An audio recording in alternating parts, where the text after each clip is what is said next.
당신은 모태신앙이 해야 되고 나는 짜고 간다. 그래가면서 공부한다고 들어가요. 저거 틀어놓고 그거 성경이 읽어지네. 그거 트는데도 들어가요. 전에 이집트만 했습니다. 이집트는 제국이 아니었습니다. 그런데 이집트를 알아야지 5대 제국을. 왜냐하면 성경 자체 역사 시작이 히브리인들 민족이 만든 이집트거든요. 그래서 제국 자체가 오늘은 첫 번째 제국 아수르를 하는데 아수르가 누구한테 멸망해요? 바사. 오늘날 페르시아라 그러죠. 페르시아가 그 다음에 바벨론한테 망하고 바벨론이 헬라에게 망합니다. 그런데 성경에는 헬라 뭐 이런 게 있지만 헬라라고 성경에는 안 나와 있어요. 왜냐하면 400년 동안 말라기부터 구약의 마지막 말라기부터 신약의 마태복음 시작해서 400년 동안 암흑기 공백기라 그러거든요.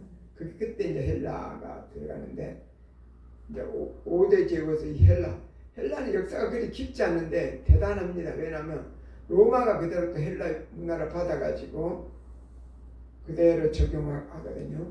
그다음 헬라 다음에 이제 로마가 예수님 당시에 로마가 있는데 하나님이 이런 제국들을 통해서 하나님이 그렇게 하셨다는 걸 우리는 인정을 해야 돼요. 로마 그 당시에 로마에 이스라엘 그렇게 핍박을 당하고 고통을 당했지만 로마가 정복하고 세계를 정복하고 하여튼 로마의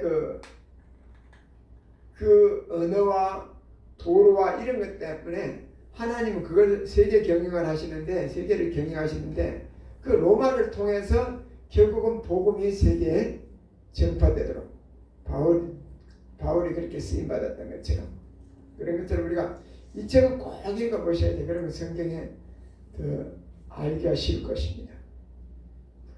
아까 139페이지 봤죠? 예. 그 약간 연한 초록색 그게 그 당시에 아수르가 지배했던 139페이지 보면 아수르가 지배했던 그런 지역입니다. 상당히 크죠? 오늘날은 아수르가 조금 남았다고 보는 게 예전에 지배했던 나라에서 좀 남아갔다고 보는 게 오늘날은 시리아 알죠? 시리아. 네, 시리아. 그 말을 따서 시리아가 이제 조금 남아 있습니다. 이렇게 많이 아수르가 정복을 했던 시대입니다. 이 아수르가 실제는 세계 역사에서 흔적은 그리는데 언급이 잘 안 됩니다. 흔적이 별로 없습니다. 이게 아수르라는 나라가. 우리나라 이시조선이 500년인데 아수르도 한 520년간 상아시아의 주인으로 아수르가 지배를 했습니다. 그런데 1817년 헨리 네이어드라가 태어날 당시만 해도 이 아시리아 왕국의 도읍지였던 니네베가 실제로 존재했은 것에 대한 명백한 증거가 없습니다. 세계 역사적으로 아수르가 존재했는가 명백한 증거가 없었는데 이 전에 내려오는 말에 의하면 이 아시리아 왕국은 인류 역사상 어느 왕국보다도 오래 지속하였다고 합니다. 그러나 그렇게 오랜 영화를 누렸던 아시리아 왕국의 흔적이 도대체 어디 남아있단 말인가. 그래서 이 기록처럼 19세기까지도 아수르의 그 유적은 어느 곳에서도 발견되지 않았습니다. 그래서 많은 사람들이 혹시 아수르가 역사에 지어낸 이야기가 아닌가 의심을 하기도 합니다. 우리는 성경에 아수르가 많이 나오잖아요. 그런데 지어낸 이야기가 아닌가 하는데 특히 산업혁명 이후 최초로 대변혁으로 인해 엄청난 과학 발전으로 이 종교적 신앙심이 옅어진 수많은 해론자들의 아수르 이야기하면 그냥 코웃음을 칩니다. 그거는 성경에서 만들어낸 거야. 그렇게 말합니다. 유적이 없으니까. 그런데 이 산업혁명과 과학의 발달 정도가 가지고 이제 아수르 이야기가 코웃음을 쳤다는 것이 성경 기록에 대한 오만한 태도인데 오늘날 21세기 과학이 발달해서 최첨단 지식 정보화 시대에 살면서 앞으로도 과학의 정보와 산업 발달이 이루어진다 하더라도 이 하나님의 감동으로 지어진 이 하나님의 말씀 1.1획도 우리가 존중해야 되는 이 하나님의 말씀이잖아요. 19세기의 종교적 신앙심이 옅어진 수많은 헤로들은 교만이 이제 하늘을 찌르는 그때였고, 아수르에 대한 기록은 일찍이 로마의 지성이 키에르케르가 역사의 아버지죠. 이 사람이 명명한 이 헤르토투스 역사에 언급이 되었는데, 아수르는 520년간 상아시아를 지배했는데 그 지배로부터 벗어나려는 항쟁을 처음 시작한 것은 어디냐 그러면 메디안이었다는 거, 메디아이. 그런데 이 헤르토투스의 기록에 의하면 아수르가 520년간 상아시아 지배자였다는 것인데, 이 헤르토스는 페르시아와 그리스의 전쟁을 기록하면서 페르시아 두 도시 국가 중 하나인 이 메디아를 언급하기 위해서 아수르를 말했는데, 이 아수르의 존재를 드러내는 매우 중요한 자료라고 볼 수 있는데, 이 헤르토스는 아수르에 대해서 뭐라고 증거했느냐, 이렇게 증거했습니다. 아시리아 땅은 비가 적어 씨앗이 겨우 싹을 틔우고 뿌리를 내릴 정도일 뿐이지만 강물을 이용한 관계로 작물을 키우고 곡물을 수확한다. 여기서 이집트와 같이 강 자체가 밭으로 흘러 들어오지 않고 인력을 사용한 두레박 틀로 물을 밭으로 끌어들인다. 왜냐하면 바빌론은 전역에 걸쳐 이집트와 똑같은 많은 운하가 서로 교차하고 있기 때문이다. 이 운하 중에서 가장 큰 것은 항해가 가능하며 유프라테스 강에서부터 겨울철에 해가 뜨는 방향 동남쪽으로 흘러 다른 또 하나의 강, 즉 니네베라고 하는데 이 연안을 끼고 흐르는 디글스 강으로 들어가고 있다. 무슨 말이냐? 아수르의 존재 여부는 영국의 이제 고고학자 아까 말한 데이어드가 1846년부터 7년간에 거쳐서 이 아수르의 수도 니누에죠. 요나가 하나님 가라는데 안 갔잖아요. 그 아수르의 수도가 니누에인데, 이 아수르의 수도 니누에에 대한 발굴로 이 사람이 7년간을 발굴하면서 이 사람이 결국은 이제 확정을 했는데 모든 아수르의 인념이 그 모든 의심이 사라졌습니다. 그가 아수르는 세상에서 이제 정확하게 확정이 됐습니다. 다시 태어났습니다. 이 니누의 발굴이 초기에는 난항을 겪다가, 왜냐하면 먼 도시가 없어지면 흔적은 있을 거 아니에요. 우리가 조선시대 거 다 없어져도 막 요즘도 그렇죠.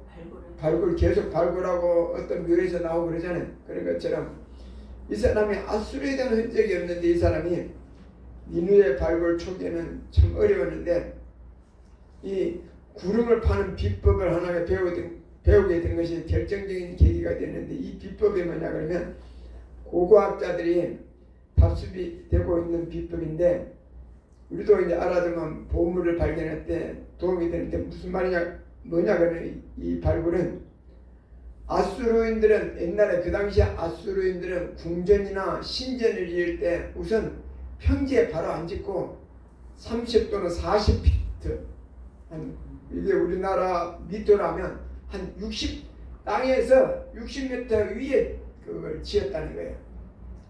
그 성이나 궁전 이런 거, 신전이나. 따라서 표어들은 이제 세월이 많이 흘렀잖아요. 그래서 수천을 흘렸잖아요. 그러니까 이스라엘 가도 로마인들이 예전에 닦아놓은 그 길이 저 밑에 있거든요. 왜? 자꾸 이제 흙이 쌓이다 보니까. 그래서 그냥 바닥을 자꾸 팠는데, 그럴 게 아니라 이 사람들은 아수르인들은 30m 땅에서 60m 정도 높이에다가 성을 쌓고 신전을 쌓았다. 그렇게 생각해서 땅 바닥까지 안 파고, 왜? 바람에 날려온 흙이나 모래가 쌓여서 거대한 인공구렁이 탄생하는 것이.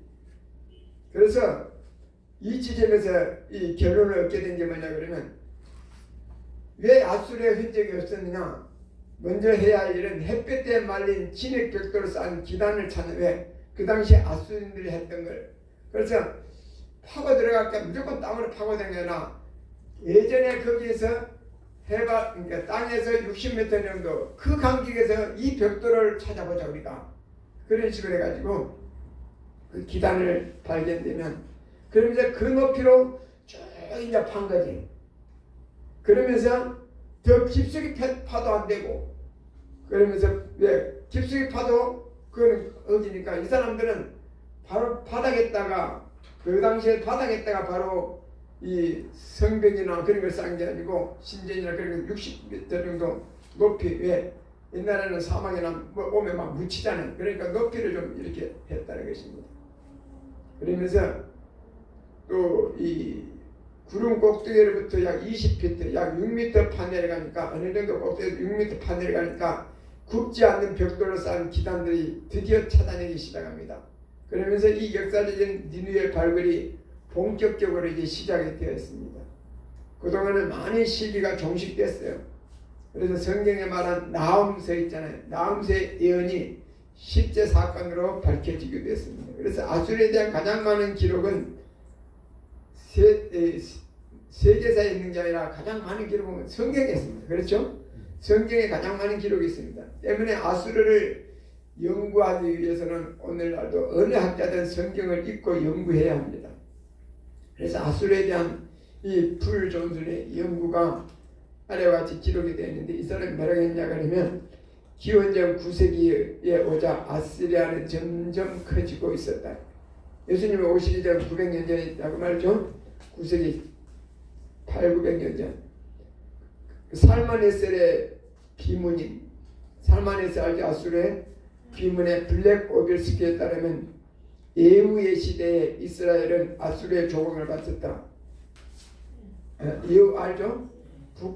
북이스라엘 왕 그리고 조공을 바쳤다. 이를 통해서 아시리아의 공격을 무마시키려고 하였으며 한편으로 아시리아의 진출을 막기 위해 주변의 몇몇 나라들과 동맹을 맺기도 하였다. 그러나 기원전 745년 잔혹한 티글릿 빌레셋 3세가 왕자였을 때 이 티글릿 빌레셋이 성경에는 불이라고 나와 있을 거예요. 이 티글릿 빌레셋가 3세가 왕자가 오르면서 아시리아는 제국주의 면모를 갖추기 시작했습니다. 아까 그 지도에 보면 거기는 티글릿 빌레셋 그때가 최고 강盛할 때 아수르가 최고 강盛할 때 그 많은 나라를 점령하고 있던 때를 말합니다. 그 이스라엘 왕 중에서 북이스라엘 왕 무나임이라고 있습니다. 그렇죠. 무나임이 너무 두려움에 살에 잡혀갖고 도망쳐서 이 아수르 왕에게 항복을 합니다. 항복을 하고 모직으로 만든 채색 옷, 아마포로 만든 옷을 나는 그의 조공으로 받았다 하면서 그 아수르에 거기에 그렇게 기록이 되어 있습니다. 조공으로 이스라엘의 무나임 왕으로부터 그렇게 받았다는 것입니다. 그리고 기원전 734년에 그는 해안지대를 지나 애굽 강해까지 진출하여 그곳에 있었던 엘리트 계층, 부자, 상인, 기술자, 병자들을 아시리아로 이주되어서 그곳에 정착하게 되었습니다. 그래서 말씀드렸죠. 아까 티글릿 발레셋 이때 최고 아수르의 황제 왕이 티글릿 발레셋 때 최고 강盛했다고. 이 티글릿 발레셋 3세는 예수님 오시기 전 BC 745년경에 불렀던 원래는 이 사람이 왕족도 아니고 한 병사였습니다. 이 사람이 병사였는데 그런데 이게 병사였는데 그가 정권을 찬탈하여 아수르의 왕이 되어서 아수르를 이락 그 당시에 세계 최대 강국으로 만들었습니다. 그래서 이 티글릿 빌레셋 3세는 기록에 의하면 정복력이 너무 강해서 시리아와 이스라엘 그리고 최종 목표는 애굽 점령을 꿈꿨고 애굽을 기반으로 그 당시에는 애굽이 강성했잖아요. 애굽을 기반으로 시중의 연안국을 손에 넣고 싶었습니다.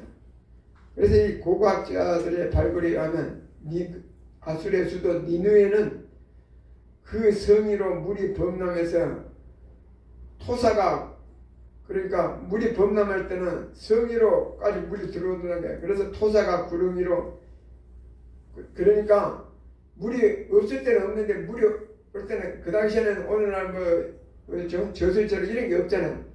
물이 너무 몰아치니까 그때부터 구름 위에 20피트 그러니까 그 구름 위에다가 성을 쌓고 집을 짓고 그랬다는 것입니다.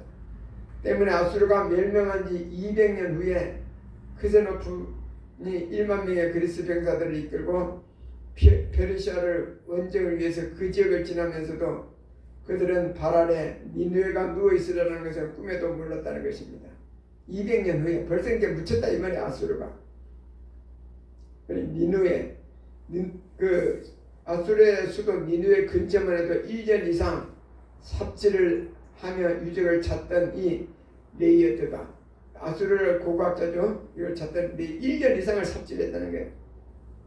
그래서 레이어드가 구름 위로 토사를 6m나 파헤치고 들어가서 발굴한 이 니느웨 성, 니느웨 성을 이제 발굴했습니다. 그래서 그 도시를 둘러싼 성벽의 길이가 13km 되는 거예요. 성벽의 길이가. 성벽의 높이는 초원에서부터 200피트 그러니까 60m 이상이 들어간 것입니다. 그리고 성벽의 두께가 얼마나 두껍냐 그러면 마차 세대가 나란히 달릴 수 있는 넓이라는 거예요. 여러분 중국의 만리장성 가보셨어요? 만리장성도 전차가 갈 수 있도록 이렇게 폭이 넓어요. 만리장성도. 그러니까 이 니느웨성도 그렇게 단단했다는 거예요. 성벽. 마차가 세대 갈수록 얼마나 이게 성벽 두께가 두꺼워요. 세계 외호로 수비되어 있으며 그래서 니느웨 변두리에는 30채도 넘는 사원들이 그 당시에 사원들과 금과 은으로 찬란하게 빛을 발하고 있었다고 합니다. 그래서 아수르는 처음에는 이 수도가 처음에는 160km 넓이가 길이가 640km 서울에서 부산이 400km밖에 안 되거든요. 그렇죠? 길이가 수도가 그런다고요.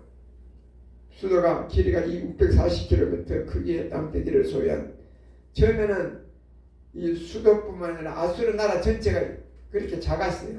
이게 이제 아수르 나라인데 우리나라보다 이제 좀 더 크다고 보면 되죠. 그래서 작은 나라로 출발해서 이렇게 크게 되는 거죠.